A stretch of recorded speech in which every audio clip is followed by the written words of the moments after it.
Assalamualaikum warahmatullahi wabarakatuh. Salam sejahtera untuk kita semua. Perkenalkan, nama saya Diah Praditya Hardiani. Saya dosen program studi teknik sipil Universitas Muhammadiyah Banjarmasin. Pada kesempatan kali ini saya akan menjelaskan tentang teknik pembelajaran salah satu mata kuliah yang saya ampu, yaitu dasar-dasar rekayasa transportasi. Sebelumnya, saya akan menjelaskan sedikit tentang mata kuliah dasar-dasar rekayasa transportasi. Mata kuliah ini merupakan mata kuliah wajib yang diambil oleh mahasiswa pada semester 2. Dasar-dasar rekayasa transportasi adalah mata kuliah dasar untuk mengambil mata kuliah lanjutan seperti rekayasa lalu lintas, teknik perkerasan, dan geometrik jalan. Mata kuliah ini membahas tentang pengantar transportasi, konsep dasar sistem transportasi berkelanjutan, pengenalan moda transportasi, tahapan dalam perencanaan transportasi kota, sistem angkutan massal, serta perhitungan biaya operasi kendaraan atau sering kita sebut dengan BOK. Setelah mengetahui tentang deskripsi singkat dari mata kuliah ini, saya akan menjelaskan bagaimana metode pembelajaran yang saya lakukan. Pada awal perkuliahan di pertemuan pertama, saya selalu menyampaikan kontrak perkuliahan yang nantinya akan disepakati bersama dengan mahasiswa. Kontrak perkuliahan ini akan menjadi patokan selama proses perkuliahan berlangsung. Di dalam kontrak perkuliahan, saya juga menjelaskan tentang tujuan pembelajaran, RPS, referensi bahan ajar, serta bagaimana metode penilaian yang saya gunakan dalam mata kuliah ini. Proses pembelajaran pada mata kuliah ini dilaksanakan secara offline dengan tetap menjaga protokol kesehatan.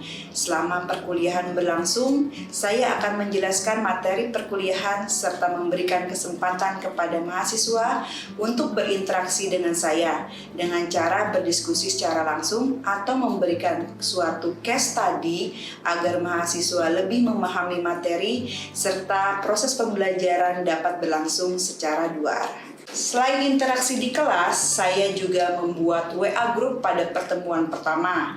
Hal ini dilakukan untuk memfasilitasi dan mempermudah mahasiswa jika terdapat hal-hal yang ingin didiskusikan di luar proses perkuliahan. Untuk pendistribusian materi, saya menggunakan media pembelajaran Google Education Suite seperti Google Classroom, Google Meeting, Drive, dan lainnya. Bobot penilaian yang saya gunakan dalam perkuliahan ini adalah 30% untuk tugas, 40% untuk UAS, dan 30% untuk UTS. Biasanya saya akan memberikan nilai tambahan dalam bobot tugas pada mahasiswa-mahasiswa yang aktif berinteraksi di kelas maupun di luar kelas seperti asistensi tugas. Berikut ini adalah video pembelajaran yang saya lakukan di pertemuan kedua pada mata kuliah dasar-dasar rekayasa transportasi. Materi subpokok bahasan perkuliahan ini adalah tentang bagaimana perkembangan sistem transportasi khususnya di Indonesia. Yang kedua adalah permasalahan transportasi. Yang ketiga, sistem transportasi berkelanjutan. Pada pertemuan kali ini diharapkan mahasiswa dapat mengetahui dan menerapkan bagaimana sistem transportasi berkelanjutan.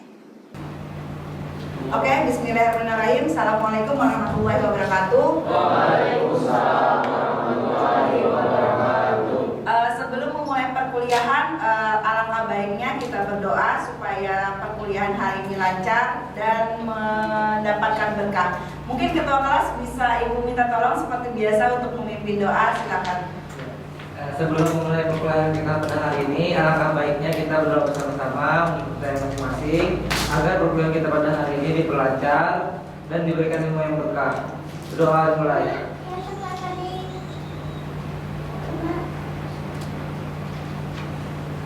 Doa selesai.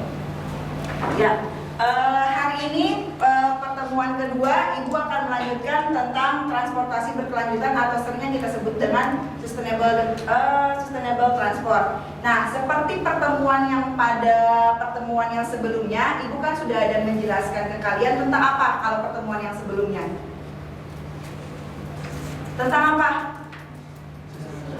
Ya, sistem transportasi. Siapa yang bisa menjelaskan apa itu sih sistem transportasi? Sistem dulu. Sistem itu apa? Siapa yang bisa? Iya. Iya. Suatu bentuk keterkaitan antara pengguna transportasi sarana untuk mendukung perpindahan barang atau penumpang. Oke, berarti sistem itu adalah suatu bentuk keterkaitan. Nah, sekarang transportasi itu apa? Melia? Transportasi adalah pemindahan barang atau penumpang dari suatu tempat ke tempat yang lain. Ya, berarti ketika digabungkan sistem transportasi adalah suatu keterkaitan yang berfungsi untuk memindahkan satu barang atau penumpang dari satu tempat ke tempat yang lain.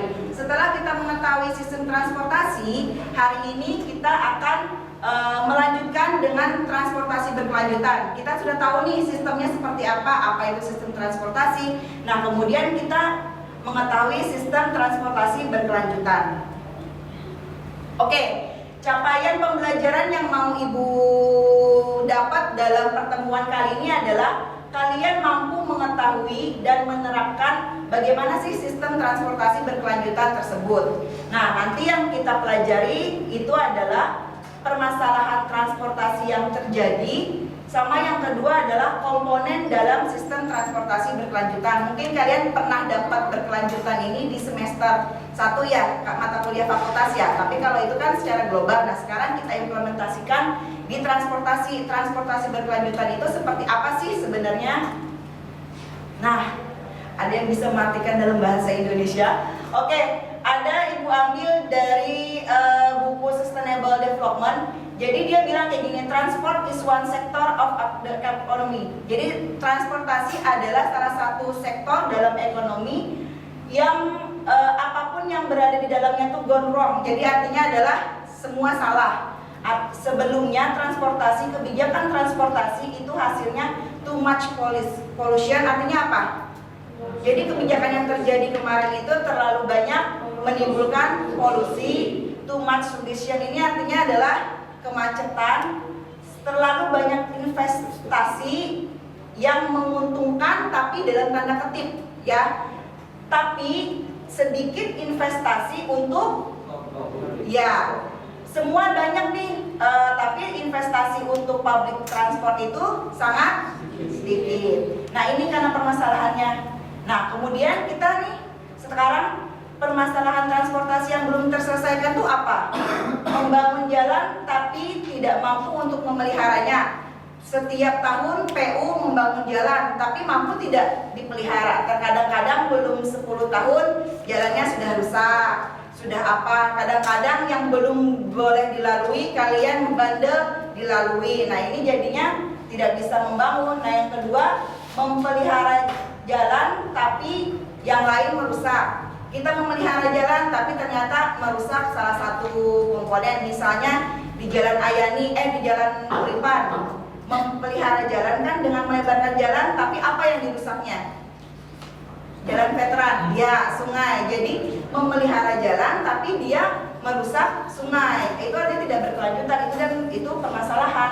Nah, yang selanjutnya melebarkan jalan tapi kaki lima memakannya. Kayak ini aja di Handil Bakti kan sudah dilebarkan nih. Ternyata ya kalau tiap sore orang kan jualan kaki lima, otomatis kan jualan apa? Oh, jualan tisu. Ya, jualan tisu itu kan berarti dia melebarkan, PU melebarkan, tapi ternyata ada oknum kaki lima yang memakai badan jalan. Harusnya badan jalan dipakai buat apa? Transportasi, malah dipakai buat jualan, ya. Terus, nah nih yang sering kalian pakai motorisasi itu sebenarnya mensejahterakan atau mensengsarakan sebenarnya. Kalian pengguna motorisasi atau tidak? Nah, itu nanti kita pelajari. Ya, jadi ini salah satu permasalahan yang Ibu ambil beberapa. Nah, kita cek berlanjutkah transportasi kita. Jadi kita pikir energi yang dipakai itu semakin banyak, tapi hasil yang didapatkan itu tidak sepadan. Artinya banyak bensin keluar dan segala macam, tapi hasil yang dipakai itu nggak sepadan. Kecepatan perjalanan semakin turun. Kalau kecepatan turun berarti macet. Kalau kecepatan naik berarti ya, jadi kebanyakan macet. Terus armada angkutan umum semakin buruk. Kalau sekarang kan sudah ada Temambus, tapi kalau misalnya kita lihat di Palnam atau angkot-angkot segala macam kan jelek loh, berarti armada yang dipakai itu adalah jelek. Terus korban kecelakaan makin banyak tiap tahunnya. kendaraan pribadi menempati volume tertinggi di lalu lintas. Di dalam kelas ini aja yang pakai bus berapa orang? 1, 2, 3, 4 dari 18.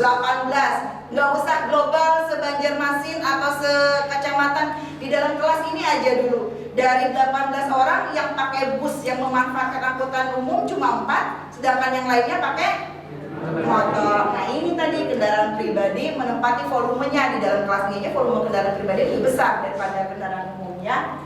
Oke, selanjutnya ini tadi baguskah jika satu sisi membangun, satu sisi merusak. Kita yang lain membangun, yang lain merusak. Yang satu melebarkan, yang satunya lagi menyempitkan. Terus yang satunya memperlancar, jadi jalan dilancarkan, tapi satu sisi lagi menghentikan. Jadi yang tidak boleh, biar segede apapun larangan P dicoret, kalau kalian tetap nggak ngeliat itu kan tetap orang parkir. Jadinya ini ya, jadi ini sebenarnya hidup yang harus kita hindari.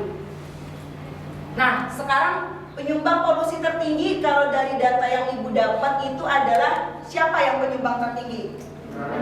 Ya kalian inilah penyumbang polusi yang paling tinggi. Ya apalagi ada motor yang knalpotnya ketek. Nah itu kan lebih tinggi lagi apa polusi yang ditimbulkan. Itu polusi udara dan polusi apa tuh kalau yang seperti itu?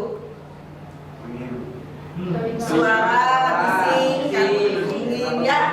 Jadi itu ya kalau dari polusi. Nah sekarang apakah negara ini yang kita tuju? Ini ibu ambil dari negara ya, mau yang seperti ini? Nah ini India. Terus yang selanjutnya ini ibu ambil di Thailand. Apakah mau seperti ini? Akan seperti ini jika kalian menggunakan transportasi pribadi terus menerus. Pasti. Ya, makanya kalau nggak mau seperti ini apa caranya? Naik kampus. Ya, itu dia. Nah, apa yang kalian lakukan sudah? Bangun jalan, apakah menjawab transportasi? Tidak. Tidak. Di kota-kota sudah masih bisa nggak melebarkan jalan? Tidak. Nah, angkutan umum yang tidak berkualitas, ada yang tidak berkualitas, tapi sekarang kan ada tembus yang lebih berkualitas.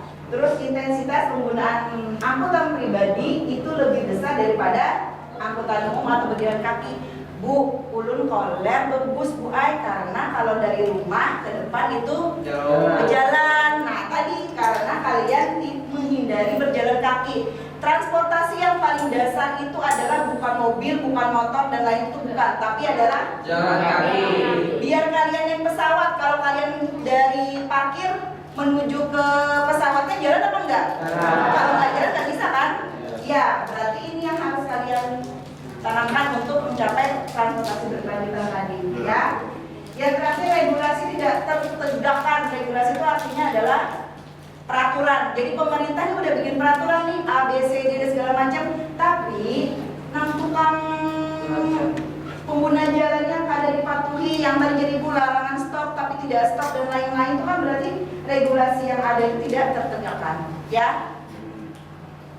Nah ini, jadi transportasi berkelanjutan itu adalah sinergi dari beberapa aspek. Ada aspek ekonomi, lingkungan, sama sosial. Jadi kalau mau transportasi berkelanjutan, itu ketiga aspek ini harus dilaksanakan dengan baik. Ekonomi ini misalnya memelihara fasilitas umum. Kalau misalnya tidak dipelihara, otomatis kan akan duit keluar lagi. Lingkungan, kita harus mendukung hemat energi, pemakaian kendaraan dengan yang ramah lingkungan. Kalau yang sosial, itu kita harus mengurangi kemiskinan, sama tarif layanan angkutan yang kita pakai itu harus terjangkau. Jadi yang di bawah level itu harus bisa mencakup, tapi yang high juga harus bisa. Makanya tarif layanan itu harus semua mencakupnya, ya. Oke. Nah ini dalam sini ada konsep atau unsur transportasi ramah lingkungan, nanti bisa dilihat di materi ibu. Di sini ada beberapa yang harus kalian lakukan untuk mencapai transportasi ramah lingkungan. Ini ada penggunaan bahan bakar dan lain-lain, perencanaan tata ruang dan lain-lain, ya. Nah kesimpulannya apa? Setelah ibu paparkan sedikit tadi dari kalian, kesimpulan yang bisa kita ambil tadi itu apa? Cowoknya deh, sudah topik apa? kesimpulan yang sempat saya ambil yaitu menggunakan dan memelihara transportasi yang sudah ada. Ya, jadi kita harus menggunakan dan memelihara transportasi yang ada. Karena kalau misalnya pemerintah meningkatkan anggaran, melakukan pembangunan sebanyak apapun, kalau kita tidak memelihara berarti kan percuma, ya. Terus yang lain satu lagi, Ibu minta. Deva, apa? Ya, kesimpulannya adalah mengusahakan transportasi umum, meminimalisir penggunaan kendaraan pribadi. Ya, itu yang salah satu poinnya yang Ibu tekankan dari awal. Jadi alangkah baiknya mungkin anggota umum akan lebih menyusahkan, tapi setidaknya untuk jangka panjang angkutan umum itu lebih lebih membuat transportasi kita lebih aman, ramah lingkungan dan lain-lain. Bayangkan aja satu tempat, satu bus itu bisa sekitar 10 orang, otomatis kan mengurangi kemacetan juga kan, polusi pun semakin mengurangi. Nah, kalau kesimpulan yang Ibu ambil dari sini adalah, jadi transportasi, kenapa kita harus menggunakan transportasi berkelanjutan? Karena ini, transportasi itu bukan hanya dinikmati masa sekarang, tapi juga masa yang akan datang. Apakah mau masa akan datang seperti yang India tadi? Enggak kan? Apakah mau seperti Thailand tadi? Enggak kan? Tapi yang kita lakukan ini seakan-akan ke arah sana. Nah, jadi tidak usah mengomentari pemerintah harus gini segala macam. Kita mulai dari diri kita lah dulu sendiri. Bus ada di sini, ya sudah, karena ada bus dekat, Ibu sering ketemu sama Ilham, Melia dan lain-lain kan, ya sudah kita, oh ya Taufik pernah sekali 2 kali, kita gunakan bus aja kan, mumpung bus AC dekat dan lain-lain. Mungkin itu yang lebih harus kita tanamkan sebagai mahasiswa lah dulu paling awal, ya. Jadi yang harus tanamkan adalah transportasi itu bukan untuk yang sekarang aja, tapi untuk yang akan datang. Nanti ketika kalian sudah jadi pemimpin atau segala macam, biar kalian bikin peraturannya seperti apa. Tapi kalau mahasiswa yang sekarang itu sama seperti kalian yang sekarang kan, itu akan percuma, ya. Di akhir Ibu ada suatu surah. Masya Allah, Masya Allah. Ibu ambil dari surah Al-A'raf ayat 56. Nunggu Ibu nyuruh siapa yang nyuruh bacanya. Nah, jadi di dalam Al-Quran pun sudah ada yang mengatur. Di Al-A'raf ayat 66 disebutkan bahwa, dan janganlah kamu berbuat kerusakan di bumi setelah diciptakan dengan baik, ya. Jadi jangan membuat kerusakan di bumi padahal sudah diciptakan dengan baik. Artinya kita harus tetap menjaga, berdoalah kepadanya dengan rasa takut dan penuh harap. Sesungguhnya rahmat Allah lebih dekat pada orang yang berbuat kebaikan, ya. Jadinya pesan Ibu setelah pertemuan kali ini, kalian dapat saya pengennya Indonesia atau Kalimantan atau WB aja yang seperti ini, artinya berkelanjutan. Kita harus menjaga transportasi kita untuk tetap berkelanjutan dan tetap menghindari segala sesuatu yang tidak kita inginkan. Sebelumnya ada yang mau ditanyakan? Untuk di akhir? Enggak. Ya, tadi? Itu Bu, kan di sini Bu meminimalisir kendaraan pribadi loh. Ya. Kan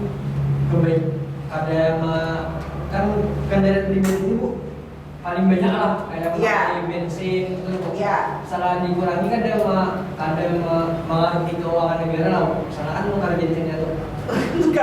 tukar bensinnya. Kalau menurut Ibu sih kada kayak gitu. Nah, ibarat kalau menurut Ibu sih kada. Ya, itu kan kita harus ada badan budgetnya loh sebenarnya. Nah, tapi kan kalau misalnya kita mengutamakan, tadi Ibu ada bilang ada meninggikan satu faktor, ekonominya kita tinggikan, tapi lingkungannya rendah. Kan artinya kita cari duit nih banyak-banyak, pemerintah nyari duit banyak-banyak, tapi lingkungannya habis, sungainya habis, semuanya habis dan segala macam. Toh ekonomi yang kita pakai kalau di jalan kita tidak memelihara, rusak lagi, bayar lagi, ada pembangunan lagi, kan menerus-menerus kan susah jualan. Jadi sebaiknya tadi berkelanjutan itu adalah semua 3 aspek tadi mencukupi. Jadi ekonominya kita dapat, lingkungannya kita dapat, sosialnya kita dapat. Artinya adalah walaupun kita kurang sedikit, tapi kan nanti di lingkungannya tidak merugikan, kan kayak seperti itu, ya. Sama kan kalau misalnya yang bus segala macam kan itu kan sumbangan dari duit pajak yang kita bayar juga kan, artinya kan kita memanfaatkan apa yang sudah kita bayar tiap tahun, pajaknya dilarikan ke bus. Nah kalau kita nggak pakai kan percuma, gitu loh maksudnya itu. Ya, ada yang mau tanyakan lagi? Ya, Pik. Tadi kan untuk yang bus tadi kan dari apa yang kita keluarkan untuk kita kembali gitu loh. Ya. Terus kenapa gitu di bus di kota kita ini belum menyebar gitu Belum menyebar. Sebenarnya sudah pertanyaannya apa ya? Sebenarnya kalau zaman dulu angkot itu banyak. Iya kan, angkot dulu banyak. Tanya aja nenek-nenek. Sampai sekarang aja ibu kalau naik bus itu yang ibu temui itu paling banyak apa? Orang tua, nenek-nenek. Padahal nenek-nenek itu jalannya udah nggak teteh gitu loh. Tapi dia bisa ke Banjarbaru bawa beban yang berat sekalipun dia jalan segala macam karena dia terbiasa dari dulu naik angkot, nggak ada kendaraan pribadi. Ya tadi kalau menurut ibu kenapa jadi apa nih? Busnya itu nggak banyak ya karena kayak gini logikanya aja. Kalau kita banyak di armada tapi kalian nggak pakai percuma kan? Armada yang ada aja sekarang sudah 17, yang 17 armada itu ke Hanggil. Jadi kita ada punya 17 armada ke Hanggil yang Temanggis itu. Nah dari 17 armada itu aja kalian kan paling kalau dihitung sefakultas kan nggak terlalu banyak toh. Ibaratnya tuh loh yang menggunakan. Nah itu yang bikin supir taksi itu yang awalnya 10 tahun depan bisa ke sisa 5 aja. Karena Sidin menarik ya Bu Bonken kada narik ke wadah Sidin kayak gitu. Nah coba kalau kalian membiasakan diri untuk menggunakan transportasi, mungkin nanti armadanya lama-kelamaan akan naik juga mengikuti dengan apa yang permintaannya. Ya, ada yang tanyakan lagi? Ya, tidak? Ya, bisa. Untuk tadi kendaraan yang dilarang parkir tuh Bu. Nah, contohnya di Kayu Tangi di depan lapangan bola itu tidak ada larangan parkir, tapi masih ada angkutan kayak pickup tuh parkir di situ kayak menunggu pelanggan lah. Itu apakah kita sebagai disub tuh berhak lah menarik atau mentowing mobil itu ke kantor polisi lah? Oh iya, yang menarik disub tapi ditariknya ke kantor polisi.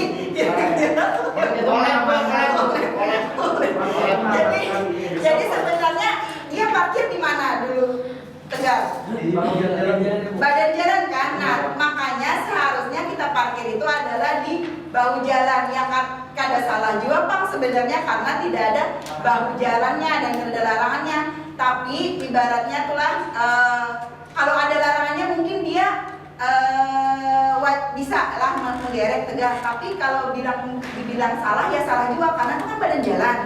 Kalau badan jalan itu kan otomatis tidak boleh diparkiri, ya tetap salah juga Tegar, begitu. Nah maksudnya, jadi kekurangan kita tuh kenapa jadi banyak parkir yang di pinggir jalan itu tadi karena kita lahannya udah nggak bisa lagi dah. Salah satu cara yang bisa kita gunakan adalah manajemen lalu lintas yang akan kalian pelajari nanti setelah pertemuan-pertemuan selanjutnya. Oke?